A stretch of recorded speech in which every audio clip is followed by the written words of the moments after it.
정치권 관심 뉴스 짚어보는 포커스 나이트 시간입니다. 오늘은 최수영, 김준일 두 분 평론가와 함께하겠습니다. 두 분 안녕하십니까? 네, 특별감찰관 임명 추진을 두고 여권의 내홍이 이어지고 있습니다. 특히 의원총회를 열 것인지 또 연다면 어떤 방식으로 진행할지를 놓고 신경전이 거센데요. 관련 발언들 먼저 듣고 오겠습니다. 우리가 조심해야 될 거는 두 가지입니다. 첫째, 파괴적인 서로 끌어내리는 것, 이런 점을 좀 조심해야 되고, 두 번째는 문을 열고 하는 얘기하고 문을 닫고 우리끼리 치열하게 다퉈도 좋습니다. 이견과 의견을 교환하는 데 있어서는 좀 조용하게 문을 닫고 너무 남한테 알리지 않고 의견을 종합해서 나와서, 분명한 것은 문을 닫고 문을 연 곳에서는 대화 그 내용이 좀 달라야 된다고 생각합니다. 특별감찰관 같은 논란이 되는 이슈들에 대해서는 앞으로는 의원님들뿐만 아니라 원외 당협위원장들과 책임 당원들의 의견도 수렴할 방법을 강구해 주시기 바랍니다. 둘째, 당원과 국민들은 특별감찰관 추천에 대해 우리 의원들이 어떤 주장을 펴는지 알 권리가 있다고 생각을 합니다. 따라서 공개 의총을 통해, 만약에 의총이 열린다면 공개 의총을 통해 토론과 표결이 이루어지기를 기대합니다. 예, 여권 내에서 특별감찰관을 둘러싼 이야기가 계속 이제 뜨거워지고 있는데요. 인요한 최고위원은 문을 닫고 조용히 이야기하자라고 했고, 김종혁 최고위원은 공개 의총을 하고 또 거기서 표결을 하자라고 제안을 했는데요. 어떤 의견에 손을 들어주고 싶으신가요? 아니, 이게 사실 양측이 여론전을 하는 거죠. 이제 기세 싸움인 거죠. 그러니까 저는 이렇게 봅니다. 그러니까 우리가 왜 정치하고 소시지 만드는 과정은 안 보는 게 좋다라는 독일 격언이 있어요. 그건 뭐냐면 이제 결론을 내기 위해서 여러 가지 이제 말하자면 조율도 있고 그다음에 좀 우리가 말하자면 고성도 오고 하고 그러니까 그래서 이제 정치와 이제 그 소시지 만드는 과정을 안 보는 게 좋다라는 이제 그런 격언이 있는 건데 재밌네요. 한동훈 대표 입장에서는 사실은 특별감찰관이 최후의 승부수 같은 거잖아요. 이른바 특검은 받을 수가 없는 거고 그다음에 선을 그었고 민주당의 무도한 공세라고 이미 그건 방어한다고 했기 때문에 그러면 이른바 이 특검이라도 관철을 시켜야 하잖아요. 사실 어찌 보면 이게 디리스킹 전략이죠. 위험의 감소 전략이죠. 더 센 건 못 받고 자그마한 걸 받아서 출구 전략을 짜겠다는 건데 뭐 그런 전략 당대표가 할 수는 있는데 근데 과연 이거를 그러면 이걸 정치란 게 내밀한 조율 과정과 서로의 토론 합의 과정을 거쳐서 사실 상품이 나오는 건데 이거를 그냥 라이브로 말하자면 TV 토론하듯이 중계해가지고 할 수 있냐? 그러니까 저는 이제 이건 그렇게 가지는 않을 거라고 보고 기세 싸움인데 이제 친한계 김종혁 최고위원은 명분에서 앞선다고 생각해서 이렇게 아마 공개 토론을 주장하는 것 같은데 그럼에도 불구하고 저는 이 문제는 한동훈 대표와 그 추경호 원내대표가 좀 말하자면 뭐 이른바 추한 해동이라도 통해서 좀 서로 접점을 찾아 나가서 이 문제는 결론 내려야지 공개 이게 표결까지 가는 거는 가서도 안 되고 갈 가능성도 적다. 저는 그렇게 없다고 보시나요? 봅니다. 없다고 본다. 네네. 가능성이 없다고 본다. 그러니까 친윤계 의원 또 이런 얘기를 합니다. 공개 의총은 논의할 가치가 없는 꼼수고 원외가 왜 의총 권한도 없는데 왜 저런 얘기를 하느냐 이런 이야기도 한다고 그래요. 그러니까 뭐 이제 최수영 평론가님 말씀하신 거에 대체적으로 동의를 하고 지금 만약에 표결을 한다라고 했으면 일반적으로 이제 의총에서는 원내대표 같이 뭔가 임선을 선출할 때는 이제 무기명 비밀 죄송합니다. 무기명 비밀 투표로 하지만은 이런 거는 그냥 박수로 일반적으로는 박수로 추인하거나 만장일치로 그렇지 않을 경우에는 진짜로 이제 뭐 이 거수 투표를 하는 경우가 많은데 만약에 그렇게 될 경우에는 지금 아직도 윤석열 대통령의 어떤 기세등등한 이런 상황을 봤을 때 중립으로 분류되는 한 50에서 60명이 이거에 대해서 한동훈 대표 측의 손을 들어줄 수 있을 것인가 이거를 친한계가 우려를 하는 것 같아요. 그러니까 아예 공개를 하자. 여론으로 좀 압박을 좀 하자 뭐 이런 것 같아요. 근데 사실 뭐 이게 전혀 생각지도 못할 아이디어인가? 뭐 이런 생각이 들어요. 그러니까 뭐 이제 의총은 맞죠. 의총은 그러니까 의원총회니까 의원총회는 의원들이 하는 거는 맞는데, 그러니까 하지만 의원총회가 굉장히 중요한 최고 결정 이제 뭐 단위 최고 결정 기구 중에 하나기는 하지만은 이렇게 당에서 중요한 의사 결정이라면은 공개적으로 얘기를 하는 것도 불가능하진 않겠다. 뭐 이런 생각이 저는 드는데. 중요한 거는 한동훈 대표의 어떤 스탠스가 정확하게 뭔지. 사실은 이거를 친한계에서 키웠잖아요. 친한계에서 배현진 의원이 이제 공개적으로 이제 뭐 이제 원내대표의 입장을 요구를 하고 했으면은 한동훈 대표는 여기에 만약에 이거에 통과에 본인의 대표직 정도는 걸어야 되는 거 아닌가요? 그러니까 굉장히 조금 뭔가 얘기가 나오는 걸 보면은 대표직을 걸 만한 사안은 아니다. 뭐 이거가 통과되지 않더라도 물러나지 않겠다 이런 얘기들이 나와요 지금. 그래서 뭐 진짜로 관철시키고 싶으면은 뭔가 승부수를 좀 한 대표가 걸어야 되는 거 아닌가 그런 생각이 듭니다. 그러니까 사실 모르겠는 게 사실 며칠 전만 하더라도 지난주 한 말쯤에 금요일쯤 박정훈 의원도 이게 의총에서 표결까지 가면 안 된다라는 이야기를 해서 사실 오늘 김종혁 최고위원의 의견이 이게 개인적인 의견인지 뭐 한동훈 대표도 여러 가지 뭐 의견이 있을 수도 있다고 이제 그렇게 이야기를 했기 때문에 모르겠습니다. 이제 그런 와중에 이 표결까지 가면은 뭐 다들 말씀하셨지만 이게 공멸이다, 분열이다 이런 얘기들이 계속 나오고 오늘 윤상현 의원도 이 얘기를 했거든요. 그러니까 지금 박정훈 의원은 원내잖아요. 원내가 이 사안을 얘기하기 의총은 원내가 하는 것 아닙니까?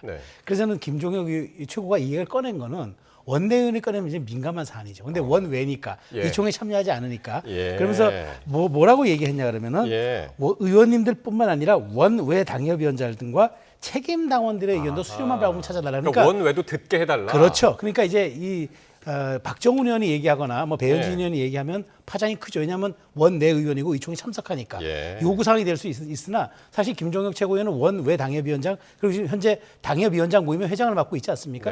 그러다 보니까 이제 명분도 있고 그래서 이제 얘기를 꺼낸 거죠. 근데 저도 뭐 여당이든 야당이든 의총 역사상 과연 그 라이브로 갔던 적이 있던가 저도 한 번 본 기억이 없어요. 더군다나 이렇게 말하자면 여권의 운명을 가로지를 수 있는 이런 말하자면 민감한 이슈와 휘발성이 높은 사안에 대해서 아무런 제약과 그런 말하자면 중간에 필터링 없이 그냥 국민에게 공개한다? 있을 수 없는 얘기죠. 그렇기 때문에 저는 이런 것 같아요. 한동훈 대표는 말을 아끼면서 담판과 협상을 통해서 아니면 설득을 통해서 자기가 출구 전략을 짜고 김종혁 최고위원 같은 경우는 원외 당협위원장이니까 조금 자유스러운 신분에서 말하자면 지금 한동훈 대표 체제에서 굉장히 빅 스피커니까 그렇게 좀 볼륨을 높이면서 사실 가서 한동훈 대표도 원외잖아요. 원외인데 이제 한동훈 대표가 직접 얘기하는 건 대표 워딩이잖아요. 이른바 최종 상태가 되기 그러면 때문에. 약간 대리전 뭐 이렇게. 그러니까 대리전이 아니라 이제 뭐 일종의 막 역할 분담 혹은 그래서 이제 한동훈 대표는 최종 상태에 대한 입장을 좀 아끼면서 김종혁 최고가 명분과 세력과 여론전에서 좀 앞서 나가겠다 그렇게 강렬한 드라이브를 거는 것 같아요. 그렇군요. 자, 이런 상황에서 여당이 오늘 지난 총선 이후에 그 총선 패배 원인의 대응책을 담은 총선 백서. 이 총선 백서 언제 나와 그랬는데 오늘 나왔는데 제목이 마지막 기회라는 거였고 136쪽짜리예요. 어떻게 보셨습니까? 6가지 정도로 원인을 분석했더라고요. 네. 하나만한 얘기가 다 담겼더라고요. 제가 좀 읽어보니까.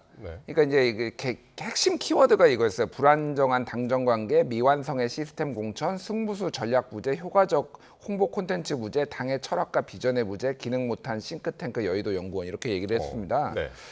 뭐 이제 앞에 두 개는 빼놓고 승부수 전략 부재. 뭐 이건 진짜 하나만한 얘기잖아요. 그리고 홍보 콘텐츠 부재 이것도 하나만한 정말 얘기인 것 같습니다. 당의 철학과 비전의 부재는 당을 해체해야죠. 만약에 이런 게 없는 당이 왜 존속을 해야 됩니까? 그러니까 정말로 이거 눈치 보고 저거 눈치 보다가 정말로 그냥 끼워 넣구나 저는 이 생각이 들었고요. 특히 이제 내용이 지금 가장 논란이 되는 게 불안정한 당정 관계예요. 이 내용이 이제 쉽게 얘기를 하면 당정 관계가 원활하지 못해가지고 그러니까 이게 이거 제목만 보면은 한동훈 대표한테 책임을 돌리는 것 같거든요. 근데 실제 내용을 들여다보면 또 그런 내용도 아니에요. 뭐라고 적혀 있냐면은 명품백, 그러니까 김건희 여사 명품백 그리고 황상무 시민사회수석 발언 그리고 이제 이종섭 대파 논란도 대파 논란 그리고 의대 정원 뭐 이종섭 호주 대사 뭐 도피 논란 뭐 이런 것이 정권 심판론에 불을 붙였지만은 당도 적절히 대응하지 못했다라는 거예요. 그러면은 그러니까 당이 적절히 대응하지 못한 거는 그렇다고 치고 이 지금 열거한 거는 다 누가 만든 겁니까? 다 용산에서 만든 거예요, 전부 다. 대통령 부부가 다 만든 거 아닙니까? 그러니까 이거를 사실은 불안정한 당정 관계라고 제목을 뽑을 게 아니라 정권 심판론에 불붙인 용산 이렇게 뽑는 게 더 정확한 제목이에요. 그러니까 물론 뭐 당이 잘 대응을 완벽하게 못했다라고 할 수 있는데 그 이후에 또 뭐라고 써 있냐면은 당이 정부의 기조를 따라가는 듯한 모습을 보여주는 등 당정 사이에 건강하고 생산적인 긴장감이 형성되지 못했다라는 거예요. 그 내용이 있습니다. 그건 뭐냐? 예. 그러면 정부 용산이 하자는 대로 다 당이 따라가서 망했다는 얘기예요. 그럼 한동훈 대표가 차별화를 하겠다라고 한 건데 이게 비판받을 일인가?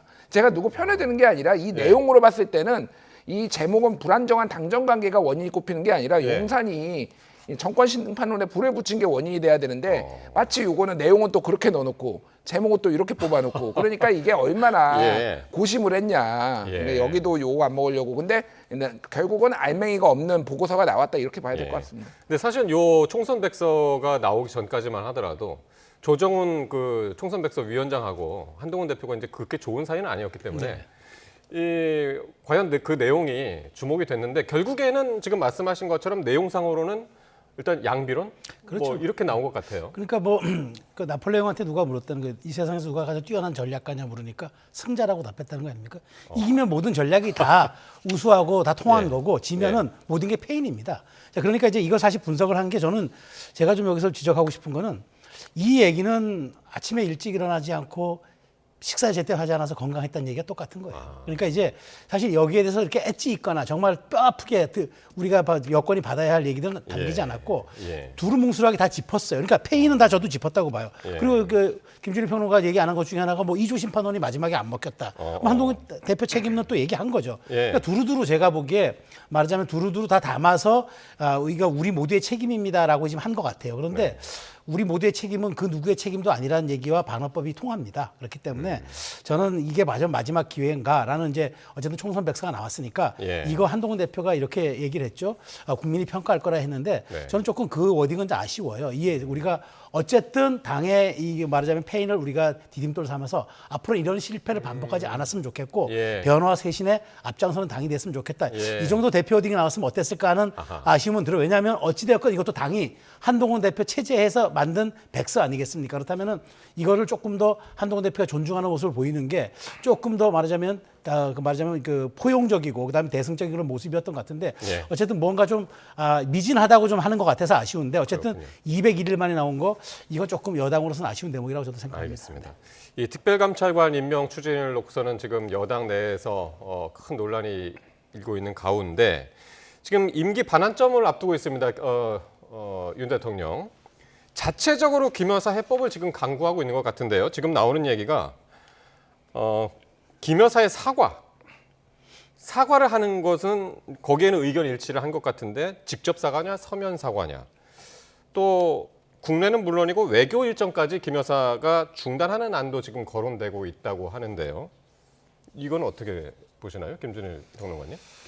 그러니까 윤핵관 소위 말 친윤계들이 경향신문 보도에 따르면 친윤계들이 대통령이 사과하고 여사는 서면 사과하는 방안을 건의를 했다라고 하잖아요. 그러니까 대한민국 권력 서열이 누군지를 제가 지금 보여주는 거 아닌가 그렇게 봅니다. 여사님은 그러면은 사과를 직접 하면 안 되는 거잖아요. 지금 그 친윤들이 보기에도. 그러니까 참 이상한 나라다. 잘못한 게 있으면 당사자가 나와서 직접 사과를 해야 되는데 왜 대통령께서 물론 대통령도 총체적 책임이지만은 여사 문제에 관련해서는 김건희 여사가 직접 사과하는 게 맞죠. 그러니까 이런 거를 논의를 할 정도로 좀 쩔쩔매고 있다라는 거고. 제2부속실 출범도 얘기를 했는데 지금 11개월째 울거먹고 있습니다. 올해 1월에 제2부속실 설치하겠다고 하는데 2주면 되거든요, 그거. 왜냐하면 기존에 있는 인원들만 몇 명만 뽑아가지고 칸막이 하나 설치하는 거잖아요. 뭐 얼마나 대단한 거를 지금 하려고 하는지. 다음 주면은 출범할 것 같습니다. 예, 그러니까 이거를 근데 어떤 해법으로 내놓기에는 이제 국민들의 마음이 싸늘해졌다라는 거죠. 너무 늦었다. 예, 특별감찰관도 마찬가지고 그래서 사실은 이거는 수사를 받아야지 이게 해소된 문제가 아닌가 저는 그렇게 생각을 합니다. 예. 자, 하여튼 최근에 계속해서 여론조사 결과도 나오고는 하는데 20%대 초반 나오다가 딱 20%가 나오기도 하고 그랬었는데 어떤 해법이 좋을까요? 그러니까 저도 지금 이게 20%대가 지금 벌써 한 달째 반복이잖아요. 그러니까 과거에는 이게 보합이었잖아요. 좀 내려갔다 올라갔다 이제 이런 반복하면서 이른바 박스권에 갇혀 있었다는 소리를 듣는데 이제 20%대 하반 경직이 무너진 상태에서 계속 20%대 되다 보니까 저는 이제 용산에서 또 위기에 대한 체감 지수가 좀 낮아지는 것 같아요. 그러니까 우리가 왜 그렇잖아요. 계속 가랑비에 옷 젖으면 크게 옷 젖는지 모르잖아요. 이미 옷은 다 젖었는데 저는 그래서 위기를 위기로 인식해야 저는 해법이 나온다고 보기 때문에 지금 뭐 여러 가지 대통령실 고민하고 있는 대통령의 사과. 저는 네. 이 11월 10일이면은 이제 반환점을 도는 날 아닙니까? 네. 저는 대통령께서 반드시 저는 하반기 국정 운영에 대한 쇄신 의지와 그다음에 네. 조금 변화를 주겠다는 포인트를 가진 어떤 인적 쇄신이든 뭐든 그 말씀이 나오셔야 된다고 예. 봐요. 왜냐하면 2년 반 남은 국정 동력을 이 20%대로 이끌어갈 수는 없는 노릇이거든요. 예. 그런 측면에서 봤을 때 저는 김건희 여사의 사과 문제 포함해서 그다음에 저는 그렇게 봐요.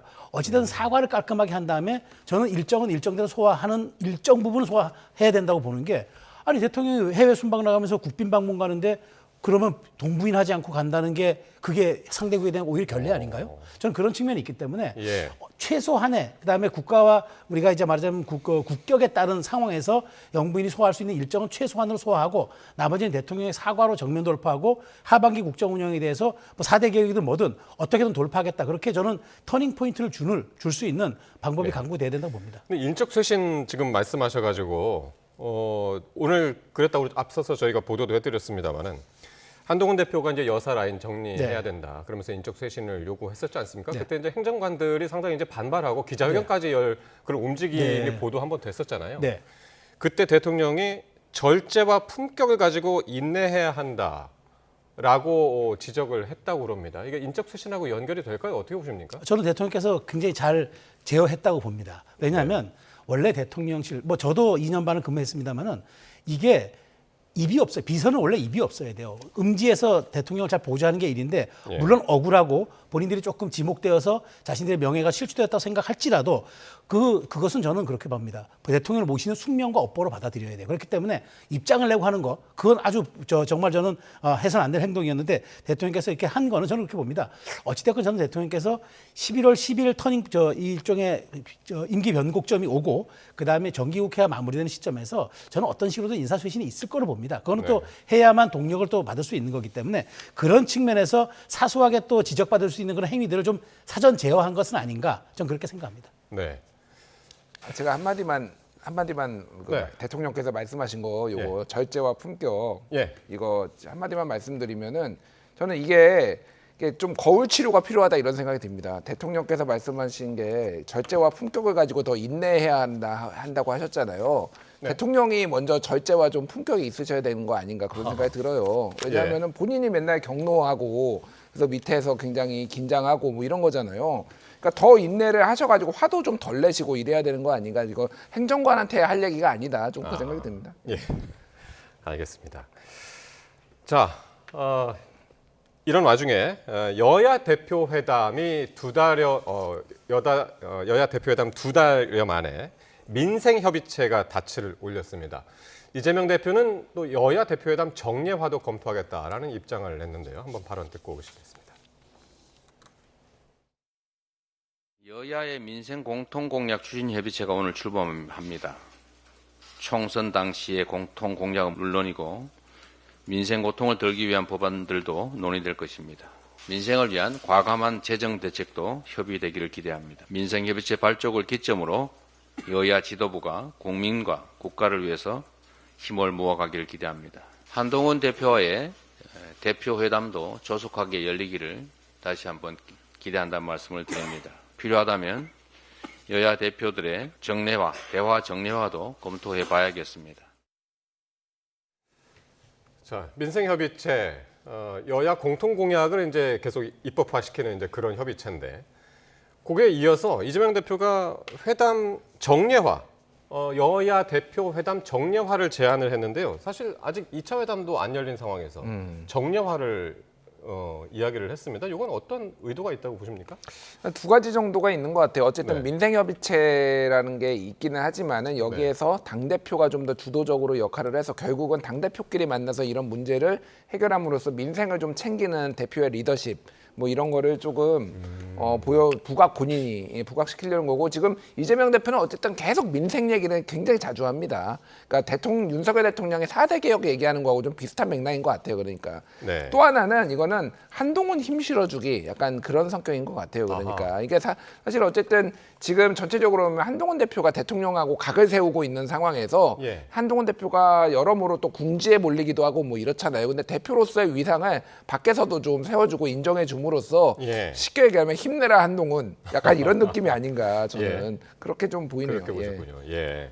근데 이제 어쨌든 지금 2차 대표 회담을 앞두고 있는데 아직 이제 구체적인 일정이라든가 의제가 안 잡혀서. 네. 근데 거기 이제 특별감찰관 지금 이제 민주당에서는 계속 특검 얘기하고 있는데 이게 다 의제가 될까요? 어떻게 보십니까? 저는 뭐 선별적으로 처리할 거라고 봐요. 왜냐하면 한 번은 꺼내서 예.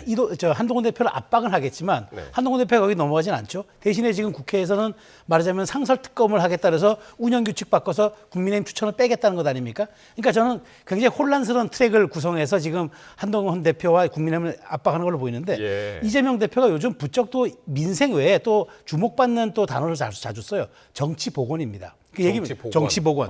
저는 그걸 보면서 느끼는 게 이제는 이재명 대표가 어느 정도 여권의 균열로 인한 반사이익을 좀 받기 때문에 이제는 중원으로 좀 진출하게 하려고 하는구나. 다만 당과 지도부는 탄핵이든 그 장외 집회든 강성 메시지를 내고 본인은 이제는 정치 복원해야 되고 민생 챙겨야 되고 중원으로 나가야 한다. 그러니까 완전한 이제 대선 행보를 하는 것 같아요. 근데 이게 이제 11월 15일 날과 25일 날 이제 계속 이제 이어지는 본인의 선고가 있으니까 아마 당에서는 이재명 대표 표정과는 별도로 아마 총력 대응을 할 겁니다. 그렇지만 이재명 대표는 끝까지 정치 복원과 민생 두 개의 키워드로 한동훈 대표도 압박하면서 여당의 균열점을 적절히 이용하는 그런 지금 영리한 전략을 구사하는 것 같습니다. 그러니까 거의 정치의 시선이 지금 거의 국민의힘에 쏠려 있잖아요. 그러니까 그 자중질환, 내부의 다툼 이런 모습을 계속 보여주고 있을 때 이재명 대표는 11월 본인의 선거를 앞두고 그런 쪽인 좀 계산적인 어떤 의도가 있다 이제 그렇게 보시는 것 같은데요. 네.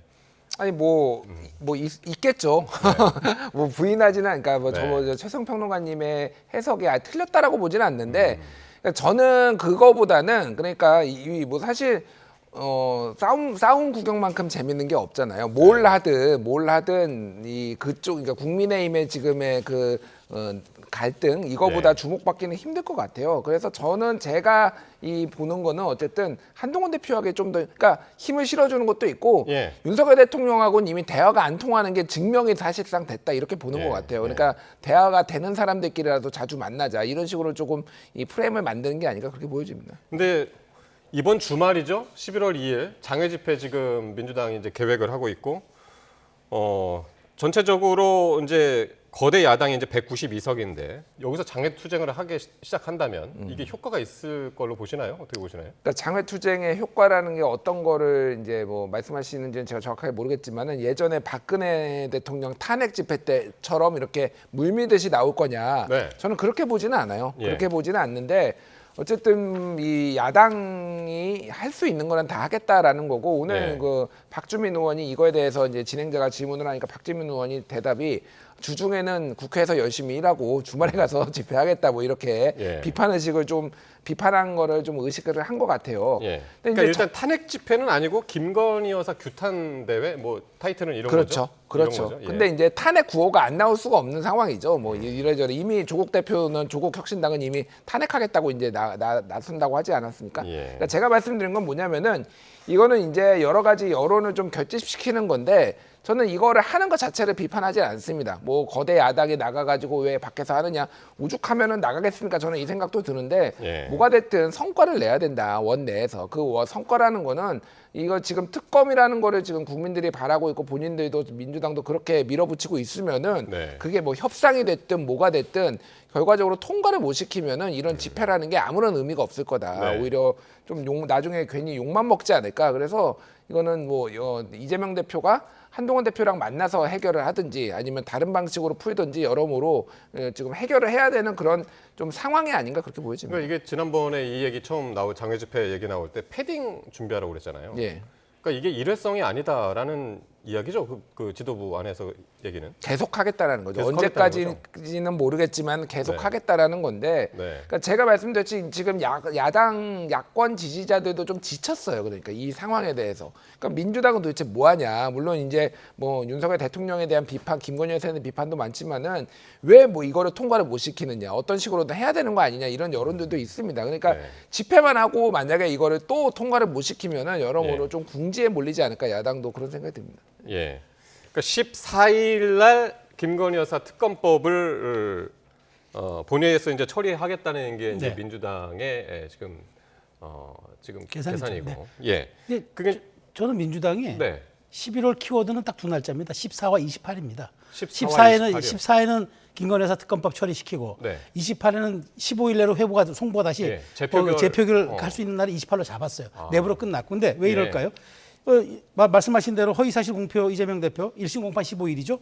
위진교 사임이 26일이죠. 네. 또 14일에는 김혜경 여사에 대한 또 선고가 있어요. 그러네요. 그러니까 이제 민주당 입장에서는 사실은 이게 11월 우리가 그래서 찬바람이 불면 이재명 대표의 위기가 쓰나미처럼 온다 그랬는데 예. 여권의 자중질환으로 사실 이게 잘 보이지가 않아요. 그래서 한동훈 대표가 그래서 11월 15일 전에 특별감찰관에 대한 문제를 끝냈으면 좋겠다고 한 얘기가 바로 이런 지점에서 나온 건데 네. 어쨌든 저는 이게 민주당의 키워드는 14, 28 그다음에 네. 그 언저리에 서서 어쨌든 대통령 거부권을 유도하는 또 그 전략을 쓸 겁니다. 그래서 상설 특검을 그래서 저는 지금 준비하고 있다고 봐요. 그러니까 이제 대통령이 거부할 예. 때를 대비해서 예. 그런 측면에서 앞으로 11월 달에 민주당의 키워드는 계엄, 탄핵, 특검 이 세 키워드로 아마 압축이 될 것 같은데 과연 한동훈 대표와 국민의힘이 이런 지금 야권의 정말 아주 치명적인 아킬레스건에 네. 어떻게 효과적으로 대응하고 여기에 맞불을 놓느냐 그게 아마 굉장히 큰 관건일 것 같습니다. 그러니까요. 11월 정치 일정이 뭐 지금 말씀하신 대로 엄청나게 줄줄이 지금